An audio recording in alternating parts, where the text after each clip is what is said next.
హైదరాబాద్ కూకట్పల్లిలో కలకలం రేపిన 10 ఏళ్ల బాలిక హత్య కేసులో అనుమానితుడిని పోలీసులు అదుపులోకి తీసుకున్నారు. బాలిక ఇంటి సమీపంలోనే నివసించే యువకుడు సంజయ్ని పోలీసులు విచారిస్తున్నారు. నిన్న సంజయ్ బాలిక ఇంటి వద్దే తచ్చాడినట్టు పోలీసులు గుర్తించారు. అతడిపై అనుమానాలు వ్యక్తం కావడంతో అదుపులోకి తీసుకుని ప్రశ్నిస్తున్నారు.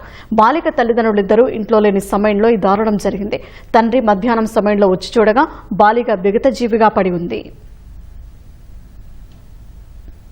అయితే ఇంకేమీ రాలేదు, but we have suspicion on some persons. We are working out. Sir Sanjay Rao అనే వ్యక్తిని అదుపులోకి తీసుకున్నారని we are verifying all the angles. అన్ని రకాలుగా చూస్తున్నాము. సీసీ ఫుటేజ్ కానీ, టెక్నికల్ ఎవిడెన్స్ కానీ అన్ని చూస్తున్నాము. ఏ కోణంలో జరిగిందో కూడా విచారణ. సార్ సీసీ ఫుటేజ్ ఎన్ని సీసీ కెమెరాలు పరిశీలించారు? అసలు సీసీ కెమెరాస్ ఉన్నాయి. ఆ ఫుటేజ్ కూడా చూస్తున్నాము. We will do it.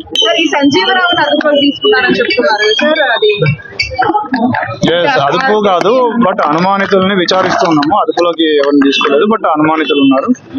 ఒక 2-3 వాళ్ళందరినీ కూడా విచారిస్తున్నాం.